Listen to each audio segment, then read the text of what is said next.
12 ज्योतिर्लिंग हैं और उन 12 ज्योतिर्लिंगों में से एक त्र्यंबकेश्वर महादेव का दर्शन करना एक अद्भुत अनुभव है। माँ गोदावरी के तट पर स्थित भगवान त्र्यंबकेश्वर अपने भक्तों की मनोकामना पूर्ण करते हैं और उन्हें आशीर्वाद देते हैं। Hey hello guys, good morning all of you. कैसे हैं दोस्तों आप सभी? आई होप आप सभी मस्त होंगे, व्यस्त होंगे और ज़बरदस्त होंगे। तो दोस्तों, जैसा कि आप सभी को पता है, इसके पहले की वीडियो में आपने देखा है कि हम आए हुए थे घूमने के लिए। फिलहाल गोरखपुर तो आ गए हम, लेकिन चूंकि थोड़ा व्यस्तता था इसलिए वीडियो थोड़ा सा लेट अपलोड कर रहे हैं, पोस्ट कर रहे हैं। तो आपने इसके पहले वीडियो में देखा होगा कि हमने शिरडी साईं बाबा का दर्शन किया और यहीं पे हम रुके हुए थे। तो शिरडी से हम निकल लिए त्र्यंबकेश्वर ज्योतिर्लिंग का दर्शन करने के लिए, जो कि शिरडी से 122 किलोमीटर की दूरी पर स्थित है और नासिक जिले में पड़ता है। और जो नासिक शहर है वहां से त्र्यंबकेश्वर की दूरी 28 किलोमीटर टोटल पड़ती है और यह नासिक जिले में स्थित है। और नासिक जिला जो है दक्कन के पठार पर स्थित सह्याद्री की पूर्वी ढलान पर स्थित एक जिला है, जिसके बारे में आप लोग जानते ही हैं।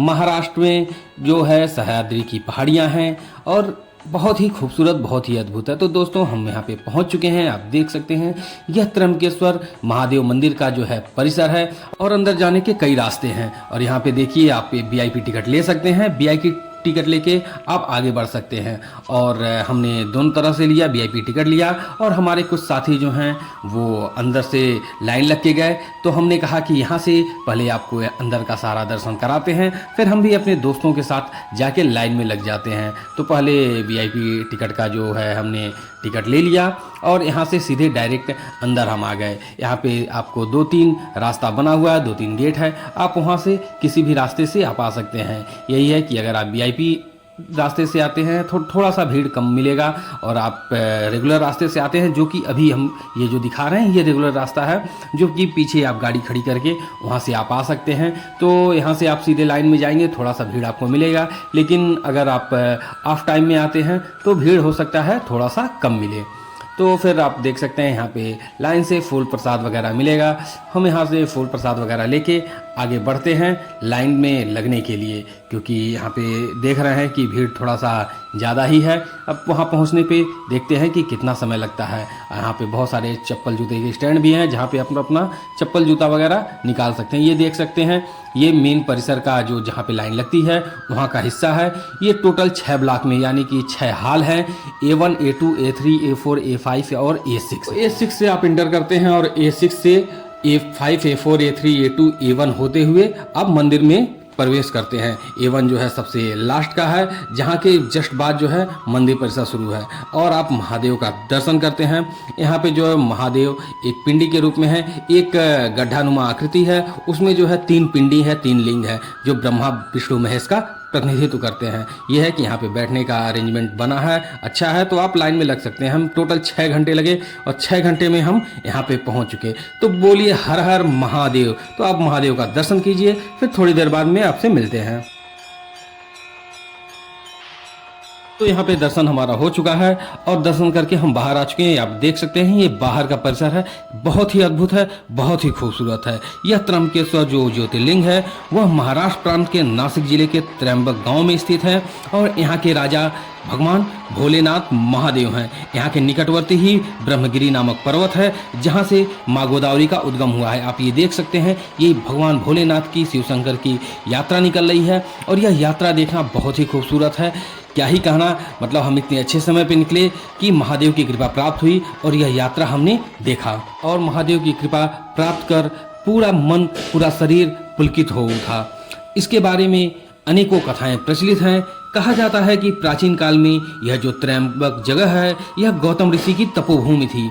अपने ऊपर लगे गोहत्या के पाप से मुक्ति पाने के लिए गौतम ऋषि ने कठोर तप कर शिव से गंगा को यहाँ अवतरित करने का वरदान मांगा। फलस्वरूप दक्षिण की गंगा अर्थात गोदावरी नदी का उद्गम हुआ। गोदावरी के उद्गम के साथ ही गौतम ऋषि के अनुनय विनय के उपरांत शिव जी ने इस मंदिर में विराजमान होना स्वीकार कर लिया। 3 नेत्रों वाले शिव शंभु के यहाँ विराजमान होने के कारण इस जगह को त्र्यंबक यानी कि 3 नेत्रों वाला कहा जाने लगा। उज्जैन और ओंकारेश्वर की तरह ही त्र्यंबकेश्वर महाराज को इस गांव का राजा माना जाता है। इसलिए हर सोमवार को त्र्यंबकेश्वर के राजा अपनी प्रजा का हाल जानने के लिए नगर भ्रमण के लिए निकलते हैं और यह वही यात्रा थी जिसका आप साक्षी बने हैं। तो महादेव की कृपा आप सभी पे बने रहे। आप देख सकते हैं यह पूरा परिसर कितना खूबसूरत है। यहाँ पे अनेकों मंदिर हैं और अनेकों छोटी छोटी पिंडियाँ बनी हैं, जो वही 3 जो मेन मंदिर है वहाँ का जो मूर्ति है उसी तरीके से यहाँ पे मूर्तियाँ बनी हुई हैं, जो गड्ढे स्वरूप में ज्योतिर्लिंग है और उसमें ब्रह्मा विष्णु महेश प्रतीकात्मक रूप से स्थित हैं। पूरा मंदिर काले पत्थरों से बना है। मंदिर का स्थापत्य कला जो है अद्भुत है। इस मंदिर के पंचकोशी में काल सर्प शांति, त्रिपंडी विधि और नारायण नागबली की पूजा संपन्न होती है। यह भारत का क्या विश्व का इकलौता ऐसा मंदिर है जहाँ पे नारायण नागबली और काल सर्प शांति की पूजा होती है और विधिवत यहाँ पे पूजा अर्चना की जाती है। इस प्राचीन मंदिर का पुनर्निर्माण तीसरे पेशवा बालाजी अर्थात नाना साहब पेशवा ने करवाया था। इस मंदिर का जीर्णोद्धार 1755 में शुरू हुआ था और 31 साल के लंबे समय के बाद 1786 में जाकर पूरा हुआ।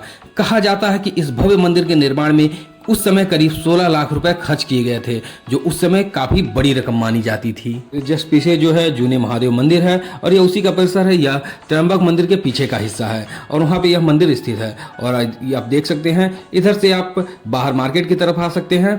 और अब हम यहाँ से चलते हैं कुसावर तीर्थ की तरफ, जो कि काफी फेमस है और यहाँ पे जो भी आता है यहाँ पे जरूर स्नान करने के लिए और दर्शन करने के लिए आता है। इस कुसावर तीर्थ के जन्म की बहुत ही रोचक कथा है, आइए उसको बताते हैं। कहा जाता है कि ब्रह्मगिरी पर्वत से गोदावरी नदी का जब उद्गम हुआ था, यानी कि गौतम ऋषि ने जब उनको महादेव की कृपा से ब्रह्मगिरी पर्वत पर उतारा था, तो उसके बाद से ब्रह्मगिरी पर्वत से गोदावरी माँ बार बार लुप्त हो जाती थी।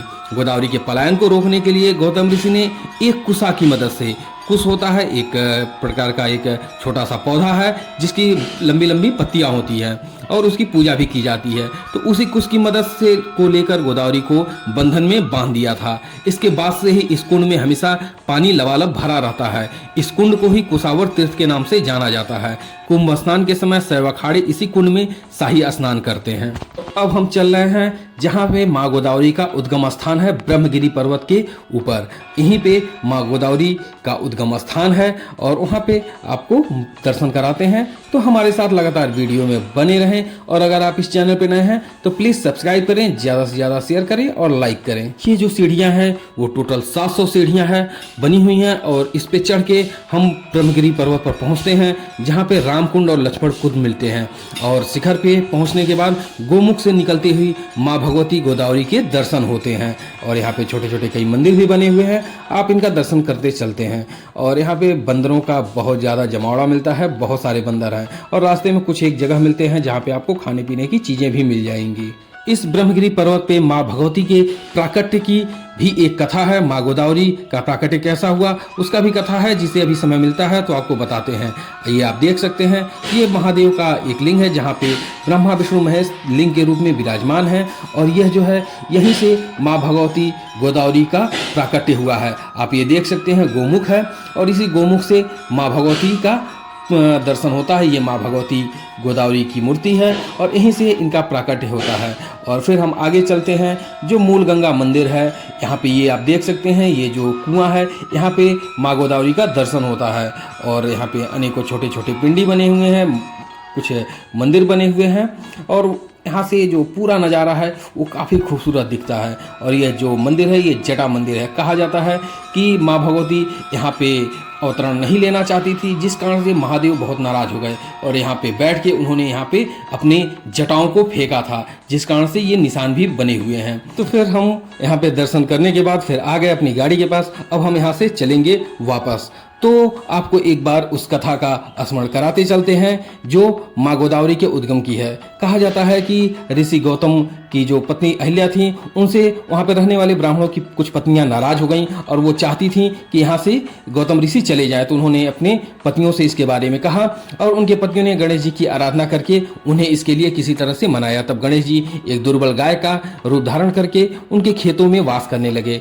तब ऋषि गौतम ने जब देखा कि गाय उनका खेत चर रही है तो उन्होंने एक तृण से हल्के से उस गाय को भगाना चाहा, लेकिन वो तृण लगते ही वो गाय मर गई, जिसके कारण उन्हें गोहत्या का पाप लगा और इसी से मुक्ति के लिए उन्होंने भगवान शिव शंकर भोलेनाथ की तपस्या की, जिसके परिणाम स्वरूप माँ गोदावरी ब्रह्मगिरी पर प्रकट हुई, उनका यहाँ उद्गम हुआ और भगवान भोलेनाथ त्र्यंबक ज्योतिर्लिंग के रूप में यहाँ पे विराजमान हुए। तो दोस्तों हम यहाँ पे चलते हुए इस संस्कृति रेस्टोरेंट में आके रुके, क्योंकि दर्शन करने के बाद काफ़ी तेज भूख लगा था। लगभग 6 घंटे तो हम लोग लाइन में खड़े थे और लाइन में रहने के बाद काफ़ी ज़्यादा भूख लगा था। और दर्शन करने के बाद जब हम यहाँ पे आए, कुछ ही दूरी पे आएंगे तो ये संस्कृति रेस्टोरेंट पड़ेगा, काफ़ी खूबसूरत बना हुआ है, काफ़ी अच्छा बना हुआ है और हम यहाँ पे आए कुछ खाने पीने के लिए। अब आइए चलते हैं, देखते हैं यहाँ पे क्या मिलता है। आप देख सकते हैं काफ़ी अच्छा यहाँ पे जो सजावट वगैरह यहाँ की है काफ़ी अच्छी है और यहाँ पे मेनू वगैरह देखा जा रहा है कि क्या मंगाया जाए। खैर हमने ऑर्डर कर दिया है और उसके बाद थोड़ा सा वॉशरूम वगैरह भी जाना था तो हम आ गए वॉशरूम के लिए। आप देख सकते हैं ये जो पूरा परिसर है काफ़ी अच्छा बना हुआ है और इसमें 3 रेस्टोरेंट हैं इस एक ही परिसर में और यहाँ पे बच्चों के खेलने के लिए मतलब पार्क वगैरह भी बना हुआ है और कुछ यहाँ पे आपको सामान वगैरह खरीदने के लिए स्टॉल भी लगे हुए हैं। यह है एक ही रेस्टोरेंट, लेकिन इसके अंदर 3 अलग अलग रेस्टोरेंट बने हुए हैं, जहाँ पे एक जगह पे नॉनवेज वगैरह मिलता है, एक पे महाराष्ट्रियन खाना मिलता है और एक जगह पे आपको हर चीज़ें मिलेंगी। तो यहाँ से आने के बाद हम सीधे आ गए भोजन के पास, क्योंकि इतनी ज़्यादा भूख लगी है ना कि भूख बिल्कुल बर्दाश्त नहीं हो रही है। तो हमने जल्दी से रोटी चावल और पनीर की सब्ज़ी मंगाई और यहाँ पे सेव की एक सब्ज़ी मिलती है, सेव यानी कि वो जो सेव नमकीन होता है उसकी सब्ज़ी मिलती है, यहाँ का फेमस है, तो उसको भी हमने मंगाया। सोचा कि थोड़ा चखा जाए, क्योंकि अभी तक हमने नहीं इसको खाया है, तो इसको भी चख के देखा जाए कि कैसा होता है। और यहाँ पे जो है सर्व करने का जो तरीका है वो भी काफ़ी अच्छा है, काफ़ी यूनिक है। तो आप यहाँ पे जब भी आएँ तो यहाँ पे ज़रूर रुकें, खाएंगे आपको अच्छा लगेगा। और बाकी जो है टेस्ट वगैरह जो है वो भी काफ़ी अच्छा है यहाँ पे। तो आज का वीडियो आपको कैसा लगा ये हमें कमेंट करके जरूर बताएं। आप त्र्यंबक ज्योतिर्लिंग का दर्शन आपने किया है या नहीं किया है, आप यहाँ पे आए हैं या नहीं आए हैं, ये भी हमें कमेंट करके जरूर बताएं। और हमारा वीडियो आपको कैसा लगता है ये भी आप हमें कमेंट करके जरूर बताएं। तो दोस्तों हमारे साथ लगातार वीडियो में बने रहें, अभी और बहुत सारे वीडियो हैं जो पूरे महाराष्ट्र और MP का जो हमने यात्रा की, जो टूर किया, उसका वीडियो लगातार धीरे धीरे पड़ेगा, आप उसको जरूर देखें। काफ़ी खूबसूरत जगह है यहाँ पे और जब भी मौका मिले आप यहाँ पे टूर करने के लिए आ सकते हैं, काफ़ी आपको सुकून मिलेगा और काफ़ी अच्छा लगेगा। तो गाइज अगर आप इस चैनल पे नए हैं तो प्लीज़ सब्सक्राइब करें, ज़्यादा से ज़्यादा शेयर करें और लाइक करें और हमें और हमारे चैनल को, हमारे सारे वीडियो को ढेर सारा प्यार दें और ऐसे ही आप सारे वीडियो में लगातार बने रहें, ढेर सारा प्यार दें। चलते चलते आपको गोदावरी नदी के बारे में एक बात बताते चलें कि यह दक्षिण भारत की सबसे बड़ी नदी है, जिसकी लंबाई 1465 किलोमीटर है और भारत की दूसरी सबसे बड़ी नदी है। ठीक है दोस्तों, मिलते हैं फिर अगले वीडियो में, तब तक के लिए bye bye, take care, see you.